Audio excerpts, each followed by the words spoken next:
শিল্পীরা রাজার মতো, শিল্পীরা শিল্পীর মতো করে বাঁচবে। শিল্পচর্চা বাদ দিয়ে রাজনীতি করেন, চামচামি করেন, দালালি করেন। অল টাইম আমার মাথায় থাকে যে আমি অলরেডি জীবিত একটা শহীদ। আর্টিস্ট কি বনরুটি, বিস্কিট, যে আপনি ময়দা ঢুকাই দিলেন আর বিস্কিট হয়ে বেরোয় আসবে? আমি নিজেকে শিল্পী দাবি করব, কিন্তু তলে তলে আমি আবার দেশ বিক্রি করব, দেশদ্রোহী কাজকে সাপোর্ট করব। আমি যদি প্রশ্ন ছুড়ে দিই, আন্দোলন কি আমাদের, মানে শুধু আমাদের, আপনাদের আন্দোলন না?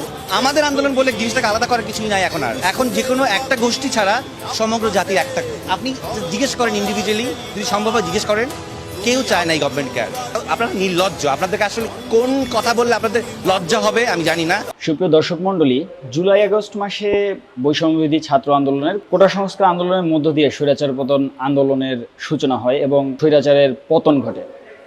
আপনারা তখন জানেন যে দেশের মিডিয়া পাড়ার অনেক ব্যক্তিত্ব, নাট্য ব্যক্তিত্ব এবং সিনেমার অনেক অভিনেতা অভিনেত্রী যারা আসলে স্বৈরাচারের পক্ষে নিয়েছিলেন, ঠিক তেমনি স্বৈরাচারের বিপরীতে অবস্থান নিয়েছিলেন এমন অনেক নাট্য ব্যক্তিত্ব আমরা পেয়েছি যারা আসলে জনগণের সাথে রাজপথে নেমে এসেছিলেন। তেমনই একজন নাট্য ব্যক্তিত্বের সাথে আমি বসে আছি এই মুহূর্তে, আপনারা দেখতে পাচ্ছেন। তার কাছ থেকে আসলে জেনে নিব সেই দিনগুলোর অভিজ্ঞতা, যার ভিডিওটি আজকের দিনে আপনারা শেয়ার দিচ্ছেন। আসাদুজ্জামান আসাদ ভাই, কেমন আছেন? আচ্ছা, আলহামদুলিল্লাহ ভালো। আমি ছোট্ট একটু কারেকশন করি। নাট্য ব্যক্তিত্ব যেই ব্যাপক উপাধিটা আপনি আমাকে দিলেন, আমি আসলে ওভাবে নাট্য ব্যক্তিত্ব হিসেবে নিজেকে ভাবি না কখনো। আমি একজন মিডিয়া কর্মী। আমি বিজ্ঞাপন সেক্টরে কাজ করছি সিন্স 2006-7 থেকে। So it's a long journey, but আমি নিজেকে আসলে মিডিয়া কর্মী হিসেবে নিজেকে ভাবতে চেষ্টা করি। RICL TMX, যুগের পর যুগ স্থাপনা থাকে মজবুত। কোন আবেগে বা কিসের দ্বারা তাড়িত হয়ে আপনি 24-এর সেই আন্দোলনে একেবারে রাজপথে নেমে গিয়েছিলেন? এবং আপনি একজন মিডিয়া কর্মী, যেমনটা বললেন, একদম ছিমছাম জীবনযাপন আপনি করেন, কিন্তু সেই রাজপথের, সেই উত্তপ্ত রাজপথ আপনাকে আসলে কেন সেদিন ডেকেছিল? সময়টা আসলে আমার কাছে মনে হয়েছিল যে আসলে বসে বসে টিভি নিউজ দেখা, ফেসবুকে স্ক্রল করা, ব্রেকিং নিউজ দেখা, এটা 1-2 দিন আমার কাছে মোটামুটি ঠিক ছিল যে ঠিক আছে, দেশের একটা ইমার্জেন্সি পরিস্থিতিতে আমি আমার অবস্থান থেকে দেখছিও। কিন্তু একটা পর্যায়ে মনে হলো যে এটা আসলে ছেলে খেলা, এটা আসলে মানে এক ধরনের মানে বাকরুদ্ধ করে যারা ক্ষমতায় অবস্থান নিচ্ছে তারা আসলে জোরপূর্বক আসলে মানুষের বাকরুদ্ধ তো করছেই, সাথে সাথে জানমালের ক্ষয়ক্ষতি করছে এবং নিরস্ত্র মানুষকে, এই কচি কচি সন্তানদেরকে যারা স্কুল কলেজে ব্যাকপ্যাক, ফোন আর কলম নিয়ে রাস্তায় নেমেছে, তাদের দাবি কি ছিল? কোটার দাবি। আচ্ছা, সেটা নিয়ে বিতর্ক থাকতে পারে, সেটা নিয়ে অনেক ধরনের প্রপাগান্ডা থাকতে পারে যে এটা রাজাকারদের চাওয়া, বা যেরকম একটা সময় আমরা শুনেছি, এবং সরকারি বেসরকারি চাকরির কোটার কতগুলো ইস্যুস থাকতে পারে। আমি সেই বিতর্কে যাব না, সেটা আমার এখতিয়ারের মধ্যে পড়ে না। আমি যেটা বুঝি, একটা দেশের জনগণ হিসাবে আমার বাচ্চারা স্কুল কলেজে যাবে, নিশ্চিতে ফেরত আসবে বাসায়, এবং এই অধিকারটা সবার আছে। এবং এই অধিকারটার নিশ্চিত করার জন্য যারা রাষ্ট্রপ্রধান বা যারা ক্ষমতাসীন, তারা তো ওত নিয়েছে, শপথ নিয়েছে যে জানমাল রক্ষা করার একটা দায়িত্ব। তারাই যদি গুলি ছোড়ে, তাহলে আমি কিভাবে চুপ করে বসে বসে শুধু নিউজ কভারেজ করব? এটা তো আমার বিবেকের তাড়নায় বলেন, আমার দেশকে ভালোবেসেই বলেন, এবং মানবিকতার প্রশ্নেই বলেন, আমাকে তো রাজপথে নামতেই হবে।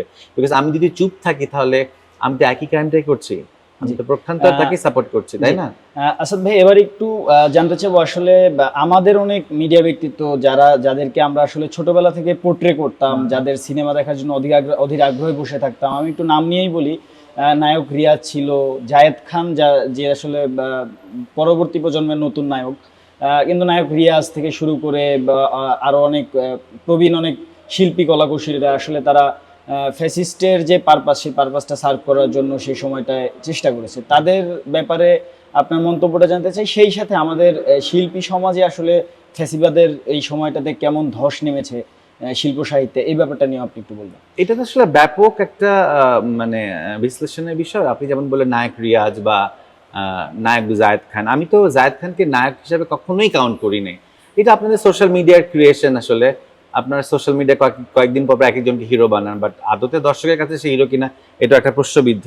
যাই হোক, আমি ওই ডিবেটে যাব না। কিন্তু আসলে দেখেন, 75 পরবর্তী বা 71-এর পরবর্তী যে সাংস্কৃতিক পরিমণ্ডলে যে ধরনের এক ধরনের আধিপত্য বিস্তার করেছে, বা যাদেরকে দেখে আমরা বড় হয়েছি, যাদেরকে আমরা আইডল মেনেছি, যাদের একটা ইন্টারভিউ শোনার জন্য বসে থাকতাম, পত্রিকার একটা আর্টিকেল কাগজে কেটে আমরা হয়তো ওইটা আবারও পড়ার চেষ্টা করতাম।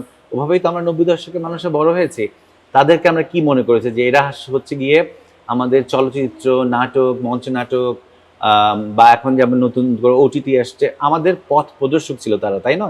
কিন্তু দেখেন শুরু থেকেই কিন্তু তারা তাবদারি করেছে, আমরা হয়তো বুঝতে পারিনি, আমরা হয়তো অন্ধ ছিলাম। কিন্তু যখন এই ফ্যাসিবাদ সরকারের 15 বছরের যে এই শাসন আমল যদি আপনি একটু পর্যালোচনা করেন, এই সময়ে বাংলাদেশের যত ধরনের সাংস্কৃতিক কর্মী আছে হাতে গোনা 5% ছাড়া 95% আর্টিস্ট কিন্তু সুবিধা নিয়েছে। সেটা চলচ্চিত্রে বলেন, সেটা শিল্পকলা একাডেমি বলেন, মঞ্চ বলেন, সেটা অনুদানের ছবি বলেন, সেটা মুজিব সিনেমার আর্টিস্ট বলেন, তো সব ধরনের, বা সেটা ধরেন এজেন্সি বলেন, যে এজেন্সির মাধ্যমে এক একটা বিজ্ঞাপন সেক্টরে বছরের পর বছর বিজ্ঞাপন হয়, এই টেন্ডারগুলা সব কিন্তু আওয়ামী লীগের আন্ডারে হয়েছে এবং সব ধরনের শিল্পী তোষামোদ করেছে। গণভবনে যখন চা চক্র হতো, এই শিল্পীগুলা যে তোষামোদি করতো না, আমি এখন নাম নিতে পারি, কিন্তু আসলে আমার আসলে এক ধরনের ঘৃণা হয় না আর্টিস্টদেরকে নাম নিতে, বিকজ আমি নিজে ওই সেক্টরে কাজ করি, তার আমার সহকর্মী, তা আমার কলিগ। কিন্তু আসলে যতই আমার কলিগ হোক বা সহকর্মী হোক বা আমার পরিবারের আপন মানুষ হোক না কেন, অন্যায়কে তো অন্যায় বলবো। সে আমার সহকর্মী বলে আমি চুপ থাকবো, আমি সেটাকে সাপোর্ট করব, এটা তো আমার পক্ষে সম্ভব না। এবং এটা প্রক্ষান্তরে চলে আসছে বহু বছর ধরে। এবং আমার দুঃখ লাগে, একজন শিল্পী সবচেয়ে সংবেদনশীল হয় এবং খুব সেন্সিটিভ হয় শিল্পের, না তারা কি করে রক্তকে, খুনকে সাপোর্ট করে, মানে তারা প্রক্ষান্তরে ওই ফ্যাসিবাদ সরকারকেই সাপোর্ট দিচ্ছে যে যারা একদম মানে নিরস্ত্রকারী মানুষদেরকে খুন করছে এবং তাদেরকেই গরম পানি ঢালতে বলতেছে, তাদেরকেই বলতেছে যে এদেরকে আসলে মানে অন্য কোনো চক্র এদেরকে আসলে ইনফ্লুয়েন্স করছে। তো বাট দিন শেষে কি হয়েছে যে আসলে দেখেন, শিল্পীরা রাজার মতো, শিল্পীরা শিল্পীর মতো করে বাঁচবে। শিল্পীরা কেন কিছু টাকার জন্য, কিছু প্লটের জন্য নিজের ব্যক্তিত্ব নষ্ট করে, নিজের অস্তিত্ব নষ্ট করে? তাহলে আমার মনে হয় শিল্পচর্চা বাদ দিয়ে রাজনীতি করেন, চামচামি করেন, দালালি করেন, ওইটা আপনাদের জন্য প্রপার জায়গা। সো আপনারা শুধু শুধু শিল্পীর তকমা লাগিয়ে গিয়ে ফেম নিয়ে যেই দর্শকরা আপনাদেরকে এক একজন সেলিব্রিটি তৈরি করে, যাদেরকে মানে যাদের কল্পনায় আপনারা থাকেন, ঘুমোতে যাওয়ার আগে আপনাদের কন্টেন্ট থেকে ঘুমোতে যায়, তাদেরকে গুলি মারার সাপোর্ট করছেন আপনারা। আপনারা তো সবচেয়ে বড় ফ্যাসিবাদ, আপনারা তো সবচেয়ে বড় দালাল, আপনারা সবচেয়ে রাষ্ট্রদ্রোহী কাজ করেছেন এবং করে আসছেন, স্টিল আসছেন। 5ই অগাস্টের পর আপনি বলতে পারবেন মিডিয়ায় এমন কোনো নজির আছে যে এই জুলাই নিয়ে কোনো ভালো সিনেমা তৈরি হয়েছে, ভালো কোনো নাটক হয়েছে? একমাত্র আমার জানা মতে মাবরুর রশিদ বান্না ছাড়া আমি কোনো কন্টেন্ট দেখিনি যেটা এই জুলাই বিপ্লবকে ধারণ করেছে বা ফ্যাসিবাদ গভর্নমেন্টের এই হিস্ট্রিগুলো নিয়ে কোনো কন্টেন্ট হয়েছে, এখনো পর্যন্ত হয়নি। এই যে মোস্তফা সরোয়ার ফারুকী উপদেষ্টা হিসাবে আছেন সাংস্কৃতিক প্রতি মন্ত্রণালয়, উনি কি পারতো না এই জুলাইকে নিয়ে একটা নতুন করে একটা মানে চলচ্চিত্র ব্যাপারে অনুদান দেওয়া, বা একটা এটা নিয়ে আর্ট অ্যান্ড কালচারের কোনো গান হয়নি। মানে আপনি যদি জনগণের কাছে এই জুলাইকে ধারক বাহক হিসাবে পৌঁছে দিতে চান, সময়ের সাথে সাথে সবকিছু ম্লান হয়ে যায় এবং স্মৃতি আমরা ভুলে যেতে পছন্দ করি। আমরা অলরেডি ভুলে গেছি, আমাদেরকে ভুলে যাওয়ার জন্য যথেষ্ট প্রোপাগান্ডা চালানো হয়েছে। বাট যে মনে রাখবে সে সত্যি জুলাইকে ধারণ করে, যে ভুলে যাবে, যেটাতে কনফিউজ হবে, যে এটাকে অন্যভাবে ধাবিত করার চেষ্টা করবে, সে আসলে জুলাই কখনোই যোদ্ধা ছিল না, আমি বিলিভ করি। আমাদের যে শিল্পীরা, আমরা যাদেরকে ওন করতাম, 90 দশকের যে শিল্পীদের কথা আপনি নিজেই টেনে আনলেন, সেই শিল্পীরাই যখন আমাদের সাথে এক প্রকার প্রতারণাই করলো, যখন রাস্তায়, আমাদের দেশের মানুষ যখন রাস্তায়, তাদেরকে যখন আমরা খুঁজে পেলাম না, আপনি যখন তাদের বিপরীতে রাস্তায় নেমেছিলেন, আপনার উপরে আসলে তখন কোনো নির্যাতন বা কোনো দমন এসেছিল কিনা? দেখেন, নির্যাতন দমনের কথা চিন্তা করলে তো আমি রাস্তায় নামতাম না, বা এখনো নামবো না, বা এখন আমি কথা বলছি না। এখনো কিন্তু আমি যে কোনো অনিয়ম নিয়ে কথা বলি, এটা আমার চরিত্র। আমি আসলে পারিবারিকভাবে আসলে বা ব্যক্তিগতভাবে আমি আসলে কোনো অনিয়মের মানে ব্যাপারে আমি আসলে চুপ থাকতে পারি না, বিকজ আমাকে প্রচন্ড পীড়া দেয়। আমি কেন চুপ থাকবো? আর সবচেয়ে বড় কথা, সবার আগে সার্বভৌমত্ব, আমার দেশ, এটাকে অক্ষুণ্ণ হওয়ার কোনো প্রচেষ্টাকে আমি সাপোর্ট করতে পারি না। আমি নিজেকে শিল্পী দাবি করব, কিন্তু তলে তলে আমি আবার দেশ বিক্রি করব, দেশদ্রোহী কাজকে সাপোর্ট করব। মানে এটা কি রকমের, মানে আমি জানি এটা তো কমপ্লিটলি একটা দালালি। আচ্ছা, এবং দুর্ভাগ্যবশত বলেন, এই যে যারা তখনকার 90 দশকের এই যত বড় বড় সেলিব্রিটি, আপনি কি দেখেছেন যে সঙ্গীতের বা মঞ্চ নাটকের, টেলিভিশনে বড় বড় যারা সেলিব্রিটি, যাদের এখন 60 ঊর্ধ্ব বয়স বা 60 ছুঁই ছুঁই, তারা কেউ কথা বলেছে, কোন একটা তাদের ভেরিফাইড পেজে একটা কিছু বলেছে, বরঞ্চ এখন পরবর্তী এই 5th অগাস্টের পর ওরা ইনি বিনে একটা কথাই বলে আগে ভালো ছিলাম। ফাইন, এখনকার অনেক ভুল ত্রুটি করছে, এখনকার যারা জুলাই ফ্রন্টে যারা এনসিপি গভর্নমেন্ট করেছে তাদের অনেক ভুল ত্রুটি আছে, এবং আমি প্রত্যেকদিন বলি যে ওরা জুলাই সনদ আদায় করছে না। ওরা এখনো পর্যন্ত বিভিন্ন হসপিটালে যারা আহত, যারা নিহতদের পরিবারদেরকে সাহায্য সহযোগিতা নিয়ে কথা বলছেন। ওরা ওদের নতুন করে দল গঠন নিয়ে ব্যস্ত, ওরা প্রচারণা ঢাকার বাইরে যাচ্ছে, ভাগ করে কাঁঠাল কাটছে, ঠিক আছে, জনগণের কাছে পৌঁছানোর চেষ্টা করছে। কিন্তু আপনি যেই রক্তের বিনিময়ে আজকে জুলাই ফ্রন্টে দাঁড়িয়ে এনসিপির মতো একটা দল গঠন করেছেন, সবার আগে তো আপনার সেই সব যোদ্ধাদের যাদের চিকিৎসা ব্যবস্থা পুনর্বিবেচনা করে যা ওদের অবস্থাটা কি। হ্যাঁ, আপনারা জুলাই ফাউন্ডেশন করেছেন, জুলাই স্মৃতি ফাউন্ডেশন করেছেন, সেখানকার ফান্ডিং নিয়েও আপনাদের বিতর্ক আছে, আপনারা কোনো কিছুই ট্রান্সপারেন্ট অ্যান্সার করতে পারেনি জনগণের কাছে। সো আপনাদের এটা ধারণা করার কোনো মানে না, আমি স্টিল এখনো ওদের সমালোচনা করছি, আপনাদের এটা ধারণা করার কোনো মানে নেই যে আপনারা জুলাইকে ধারণ করে, জুলাইয়ের কারণে আপনাদের নতুন দল হয়েছে বলে আপনারা কোনো প্রশ্নবিদ্ধ হবেন না, কোনো ট্রান্সপারেন্সি রাখবেন না এবং জবাবদিহিতার মধ্যে থাকবেন না। তাহলে তো আমি মনে করি নতুন করে আরেকটা ফ্যাসিলিটি গভর্নমেন্টের সমূহ সম্ভাবনা দেখছে, এবং সেই ক্ষেত্রে কিন্তু আমি চুপ থাকবো না। আমি অলওয়েজ একটা কথা বলি, আমি এটা বিলিভ করি, এটা আমার বিশ্বাস, আমার সাথে এই বিগত যতগুলো শহীদ হয়েছেন, যতগুলো বাচ্চা কাচ্চা, যতগুলো স্টুডেন্ট, যতগুলো সাধারণ জনগণ, মাদ্রাসা বলেন, রিক্সা চালক বলেন, যা কিছু, আমি প্রত্যেকের নাম হয়তো মনে করতে পারবো না, প্রত্যেকের সাথে আমার শুধুমাত্র 3.5 হাত ডিফারেন্স। এখন আপনি বলতে পারেন 3.5 হাত ডিফারেন্স মানে কি, আমি এখন জমিনের উপরে আছি, রাইট? ওরা আমার থেকে যা 3.5 হাত মাটির নিচে আছে। সো আমি এনি টাইম যে কোনো কারোর হাতে কি হতে পারি, বাট আমি আই ডোন্ট কেয়ার, বিকজ আমি জুলাইতে যখন রাস্তায় নেমেছি আমি এটা মেনে নিয়েইছি যে আমি এনি টাইম ধরে নিয়ে যে আমাকে গুলি করতে পারে, আমাকে গুম করতে পারে। সো অল টাইম আমার মাথায় থাকে যে আমি অলরেডি জীবিত একটা শহীদ। সো ওই জিনিসটা আমার অলওয়েজ মাথায় থাকে যে আমার সাথে 3.5 হাতের ডিফারেন্স ওই যোদ্ধাতে। সো আমি একদমই একা না, ওরা মাটির নিচে, আমি জাস্ট মাটির উপরে। আসাদ ভাই আসলে বলে ফেলেছেন আপনি সব কথাই। লাস্ট একটা কথা, যে মেটিকুলাস ডিজাইন বলা হয়, মেটিকুলাস ডিজাইন বা ষড়যন্ত্র, এই ব্যাপারে আপনার মন্তব্যটা জানতে চাই যে আসলে এই মেটিকুলাস ডিজাইনটা যে বলে, এবং আপনি যে বললেন যে এনসিপি বা যারা এখন জুলাই নিয়ে কাজ করার কথা ছিল, আমাদের কালচারালি জুলাইকে ডেভেলপ করার কথা ছিল, এই ব্যাপারগুলো হচ্ছে না, সিনেমা হচ্ছে না, নাটক হচ্ছে না, এখানে আমরা পিছিয়ে আছি।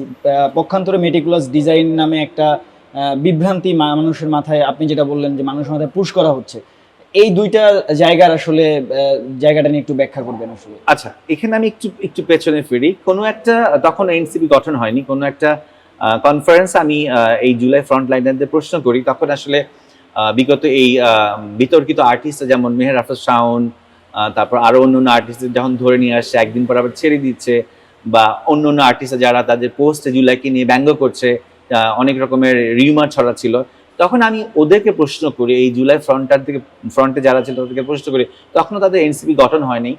আমি জিজ্ঞেস করি যে এই যে আপনারা জুলাই যোদ্ধা হয়ে এখন যে বিভ্রান্ত ছড়াচ্ছে এখনকার এই সো কল সেলিব্রিটিরা, ওদেরকে নিয়ে আপনাদের কি ধরনের প্ল্যান, পরিকল্পনা, আপনাদের পরবর্তী দল হিসাবে বা জুলাই ফ্রন্টের নতুন বাংলাদেশ হিসেবে আপনারা ওদেরকে নিয়ে কি ভাবছেন? বিকজ ওরা তো একটা সেলিব্রিটি যখন একটা কমেন্টস করে বা একটা আর্টিকেল লিখে তার ভেরিফাইড পেজে বা কোনো একটা কমেন্টস করে, তখন জনগণ ওইটাকে বিশ্বাস করে। কিন্তু সাধারণ জনগণ তো আর ওই বিচার বিশ্লেষণ করার ক্ষমতা রাখে না যে একজন নায়িকা গায়িকা কোনটা সত্য বলছে বা কোনটা মিথ্যা বলছে। তো এই ধূম্রজাল সৃষ্টি করার জন্য তাদের কিরকম পানিশমেন্ট হওয়া উচিত আইনগতভাবে বা আপনাদের দলীয়গতভাবে আপনাদের কি প্ল্যান আছে, তারা অলরেডি আমার প্রশ্নের উত্তর না দিয়ে পাশ কেটে গিয়েছে। তারা আমাকে বলেছে, হ্যাঁ খুব সুন্দর প্রশ্ন করেছেন, আমাদের আসলে নতুন করে আর্টিস্ট করতে হবে। আর্টিস্ট কি বনরুটি, বিস্কিট যে আপনি ময়দা ঢুকাই দিলেন আর বিস্কিট হয়ে বেরোয় আসবে? It's a joke. সো তাহলে আপনি আমাকে বলেন যে এই নতুন বাংলাদেশের সম্ভাবনার কথা ওরা বলছে, সো ওদের আসলে ব্লু প্ল্যানটাকে আমি নিজেই ক্লিয়ার না। সো আমার মনে হয় এইরকম ধূম্রজাল সৃষ্টি না করে আপনারা, আপনাদের প্রতি এখনো আমার অগাধ বিশ্বাস আছে, আপনারা জনগণের থেকে বিচ্ছিন্ন হবেন না। জুলাইকে ধারণ করে আপনারা এখন আসলে মনে প্রাণে আপনারা আসলে অর্থলোভী হয়ে গেছে, যেটা আসলে এক ধরনের তর্ক বিতর্কের পর্যায়ে চলে গেছে। সো আপনার যদি সত্যিকারের দেশপ্রেম থেকে থাকে, আপনারা আসলে জুলাই সনদটাকে আদায় করার ব্যবস্থা করেন এবং সংস্কৃতি বিকাশে আপনারা যথেষ্ট সাপোর্ট করবেন, এই বিশ্বাসটুকু আমি রাখছি একজন মিডিয়া কর্মী হিসেবে। ধন্যবাদ দর্শক। কথা বলছিলাম আসাদুজ্জামান আসাদ এর সাথে। যিনি আসলে একজন মিডিয়া কর্মী, এবং তার যে মন্তব্য, যেখানে মূল কথা হিসেবে আমরা ধরে নিতে পারি যে জুলাইকে আসলে কালচারালি ডেভেলপ করতে হবে এবং সাংস্কৃতিক অঙ্গনে আসলে অনেক বেশি সংস্কার প্রয়োজন। এই পর্যন্তই আমাদের আজকের অনুষ্ঠানটি সমাপ্ত করছি। আমি মুস্তাফিজ আবির ছিলাম এতক্ষণ আপনাদের সাথে। ধন্যবাদ।